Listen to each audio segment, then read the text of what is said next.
Балақай, каналымызға жазылуды ұмытпа. Ертеде ешкі жүні бөртеде бір ата мен бір әже тату-тәтті өмір сүріпті. Күндердің бір күнінде ата мен әже бауырсақ жегісі келіпті. Кемпірім-ау, бауырсақ пісіріп берші дейді ата. Дәмді жұмсақ бауырсақ жегім келіп отыр. Әже қамыр илеп бауырсақ пісіре бастайды. Пештен жаңа піскен алтындай бауырсақ шығады. Ол сондай әдемі, сондай домалақ болыпты.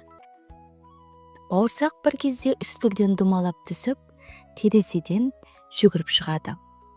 Жолмен домалап кете барады. Бауырсақ домалап келе жатып, ән айтқанды жақсы көреді.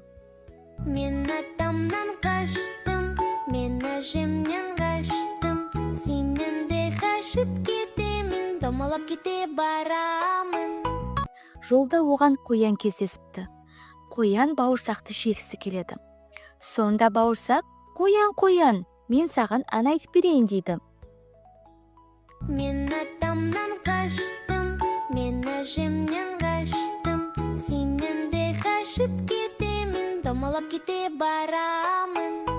Бауырсақ әнін айтып, домалап кетіп қалады. Одан әрі келе жатып, бауырсаққа қасқыр жолығады. Қасқыр да оны жегісі келеді.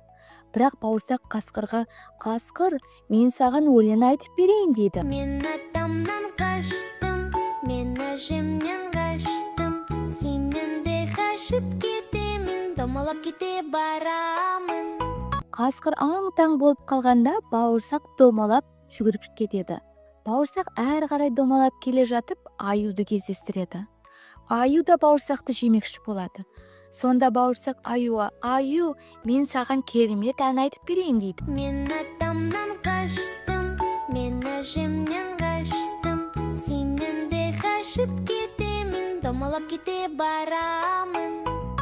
Аю күліп отырғанда, ол бауырсақ домалап қашып жүгіреді. Бірақ бір кезде бауырсаққа айлакер түлкі жолығады. Бауырсақ түлкіге өзінің әнін айтып бастайды. Мен атамнан қаштым, мен әжемнен қаштым, сенен де қашып кетемін, домалап кете барамын. Түлкі бауырсақты мақтап, даусың қандай әдемі. Бауырсақ, жақынырақ келіп айтшы, менің құлағым алыстан естімейді дейді. Сонда бауырсақ түлкінің қасына жақындап келіп, ән айтып енді бастаған кезде, түлкі оны хап деп жеп қояды. Осылайша бауырсақтың сапары аяқталады. Балалар, бұл ертегі бізге бейтаныс адамдарға сенуге болмайтынын үйретеді. Қайда барсаң да алдымен ата-анаңнан рұқсат сұрау керек. Үйден шыққанда да міндетті түрде ата-анаңа хабар беру керек. Өзіңді мақтаған тәтті сөз айтқан адамға сене берме, ақылды бала бол. Балақай, каналымызға жазылуды, лайк басуды ұмытпаңдар.